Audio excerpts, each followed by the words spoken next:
चुनाव लड़ने के लिए अगली बार जो है इनको नेता ढूंढने पे नहीं मिलेगा।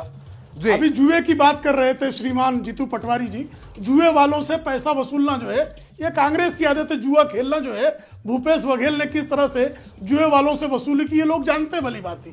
तो जुआ खेलना आपको मुबारक हो, जुए वालों से वसूली आपको मुबारक हो, लेकिन भारतीय जनता पार्टी जो है, ठीक है, जिस तरह से कार्यकर्ताओं का बल है, जनता का समर्थन है, भारतीय जनता पार्टी न्यूनतम 140 सीटें पाएगी और प्रचंड बिल्कुल। प्रेम शुक्ला साहब, मैं आपको रोकूंगा, लेकिन एक आंकड़ा मैं अपने तमाम जो हमारे साथ वरिष्ठ पत्रकारों का एक बड़ा पैनल है उनका ध्यान भी और तमाम दर्शक सबका ध्यान इस आंकड़े की तरफ जरूर एक बार फिर लेकर जाऊंगा कि ये 88 से 112 ये इतनी बड़ी जो रेंज है।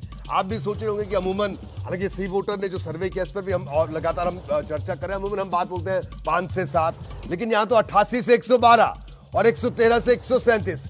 अब ये जो रेंज है ये क्या है, इसके पीछे क्या वजह है, ये भी जानेंगे, लेकिन उससे पहले शिवराज सिंह चौहान कुछ कह रहे हैं, ये सुनते हैं।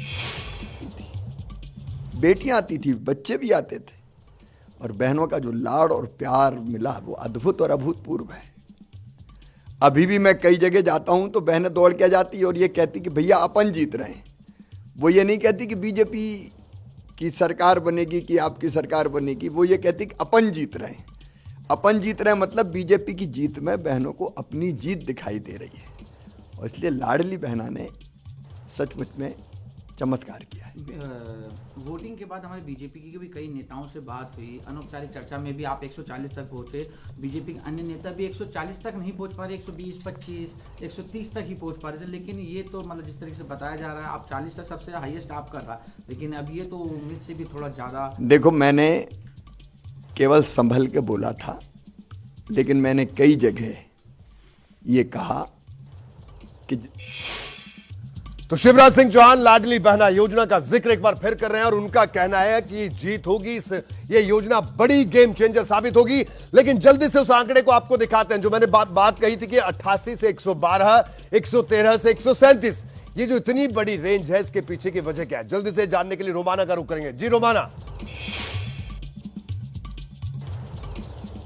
तो दरअसल बड़ा महत्वपूर्ण एक आंकड़ा है जो हम दर्शकों के लिए लेकर आए हैं, और ये आंकड़ा जो है वो कांटे की लड़ाई को लेकर है। जिन सीटों पर कांटे की लड़ाई 230 में से उनकी संख्या 62 हो जाती है, जो फिलहाल 34 बीजेपी के खाते में, 23 कांग्रेस के खाते में और 5 जो है वो अन्य के खाते में जा रही हैं। अब जरा आप एक सिनेरियो को समझिए कि अगर ये जो सीटें हैं वो एक मुश्त चली जाती हैं बीजेपी के खिलाफ, तो तस्वीर क्या उभरेगी। बीजेपी का आंकड़ा और घट जाएगा और बीजेपी का आंकड़ा जो है वो 60 से 72 पर रह जाएगा और कांग्रेस का आंकड़ा आगे बढ़ जाएगा। अगर एक मुश्त ये 62 की 62 सीटें जो कांटे की लड़ाई वाली सीटें हैं कांग्रेस के खाते में जाती हैं, तो कांग्रेस फिर 153 से 165 सीटें तक हासिल कर सकती है। लेकिन वहीं अगर ये पूरा मामला पलटता है और ये 62 सीटें जहां कांटे की टक्कर ये चली जाती है एक मुश्त बीजेपी की तरफ, तो फिर क्या तस्वीर उभरेगी। फिर तस्वीर ये उभरेगी कि सरकार मध्य प्रदेश में कमल खिलेगा, बीजेपी की बनेगी और कांग्रेस सत्ता और उस जादुई आंकड़े से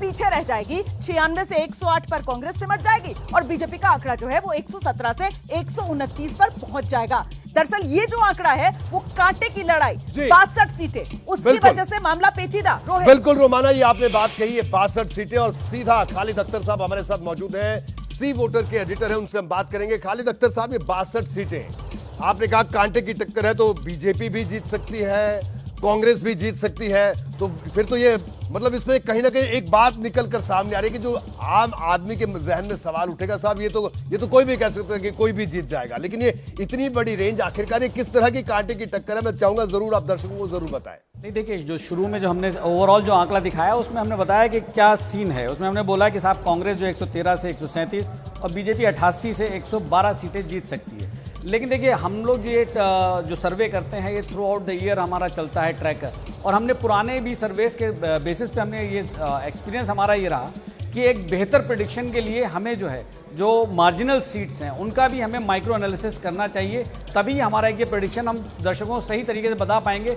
अगर ये विक्ट्री एक ग्रैंड विक्ट्री के तौर पे तब्दील होती है किसी पार्टी के फॉर्म में, या फिर जो हमने प्रेडिक्शन दिया उससे अगर बदलता है, इधर आते हैं नतीजे, तो वो एनालिसिस या वो जो हम लोग अपने दर्शकों को सही तरीके से तभी समझा पाएंगे जब हम इन जो मार्जिनल सीट्स हैं जिनमें जो है हम लोग लेते हैं सिर्फ 3% तक के जो है मार्जिन से स्विंग होने की जिसमें कैपेबिलिटी होती है, तो उस हिसाब से ही ये सीटें वो की गई जो कि 62 सीटें हैं जिन पे आज के तारीख में 23 पे कांग्रेस को लीड है, 34 पे बीजेपी को और अन्य को जो है 5 सीटों पे है। और वही हम कह रहे हैं कि अगर ये सारी सीटें 62 सीटें जो बहुत कम मार्जिन से हम लोग ट्रैक कर पाए कि इन पार्टीज के फेवर में जा रही हैं, अगर वो बिल्कुल खालिद जी, यानी 62 सीटों में ही पूरा पेच फंसा हुआ है। ये 62 सीटें कहां जाती है ये बड़ा महत्वपूर्ण होगा। हमारे साथ तमाम वरिष्ठ पत्रकारों का एक बड़ा पैनल मौजूद है, उनसे भी हम बात करें। देवांग जी, सबसे पहले आपके पास आऊंगा, क्या कहना है, क्या लग रहा है आपको? एक तो 62 सीट वाला पेच और दूसरा बड़ा सवाल, देखिए मध्य प्रदेश को लेकर 5-6 सवाल आम जनमानस के मन में है। मैं उन तमाम सवालों के जवाब आप लोगों से भी लेने की कोशिश करेंगे, लेकिन आप ये बताइए, तो 62 सीट का पेच और दूसरा, क्या ज्योतिरादित्य सिंधिया को भारतीय जनता पार्टी जिस तरह से लेकर आई तो उसका कोई फायदा होता वो नहीं दिख रहा, क्योंकि एग्जिट पोल जो आंकड़ा दिखा रहे हैं उससे तो ये लग रहा है कि चंबल रीजन की अगर बात करें, क्योंकि वो सिंधिया का गढ़ नहीं हो तो कांग्रेस का गढ़ है। जी हाँ, बिल्कुल। वो जो कोशिश की थी भारतीय जनता पार्टी ने, जो एग्जिट पोल का आंकड़ा है वो तो यही कह रहा है कि वो मुश्किल है, वो बात नहीं पूरी होगी। और दूसरा जो सबसे महत्वपूर्ण बात है जो हम शुरू से कह रहे हैं कि जिस तरह से शिवराज सिंह चौहान चुनाव लड़ रहे हैं, बहुत मजबूती से लड़ रहे हैं, बहुत मेहनत से लड़ रहे हैं।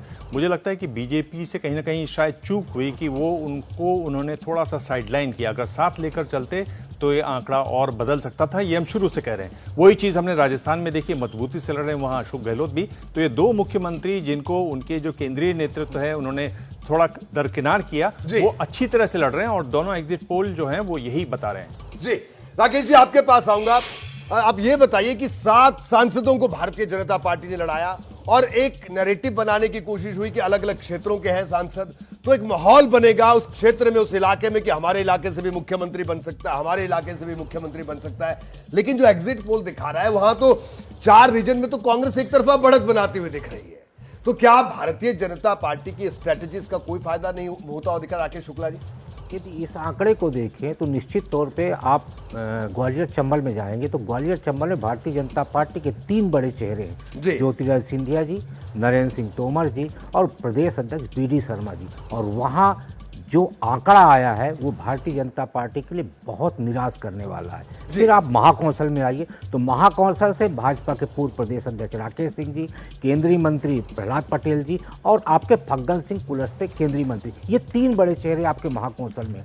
सबसे महत्वपूर्ण बात यह है कि हमेशा भारतीय जनता पार्टी का लाज बचाने वाली बघेलखंड में इस बार प्रदर्शन खराब दिखाई दे रहा है। पिछले चुनाव में आप देखेंगे तो भारतीय जनता पार्टी जो एक बड़ा फिगर लाई थी उसमें 40 सीटें, 56 में 40 सीट से ज्यादा बघेलखंड की सीटें थी। और इस बार भारतीय जनता पार्टी उस बघेलखंड में बहुत कमजोर हुई है, क्योंकि आप ग्वालियर और चंबल में आप देखेंगे तो पिछली बार जब ज्योतिरादित्य सिंधिया थे तो कांग्रेस को अच्छा वोट मिला था, कांग्रेस की सीटें जीती। लेकिन जब वो भाजपा में शामिल हुए उसके बाद जो उपचुनाव हुआ उसमें भी कांग्रेस का प्रदर्शन बहुत अच्छा था। उसका कारण ये था कि ज्योतिरादित्य सिंधिया की स्वीकार्यता और उनके जाने का असर ये हुआ कि कांग्रेस ने कहा कि नहीं, आप यदि गए हो तो उसका परिणाम हम आपको देंगे और भाजपा को हराया गया। लेकिन उसका परिणाम तो भाजपा भुगत रही है ऐसा दिख रहा है अगर एग्जिट पोल नतीजों में तब्दील होता है। राकेश जी, आप तमाम लोग हमारे साथ बने हुए, लेकिन इस बीच तेलंगाना के आंकड़े पर भी नजर डाल लेते हैं, क्योंकि तेलंगाना का आंकड़ा भी सामने आ चुका है। एक बार फिर से जल्दी से रोमाना का रुख करेंगे। रोमाना, तेलंगाना में किस तरह की तस्वीर दिख रही है?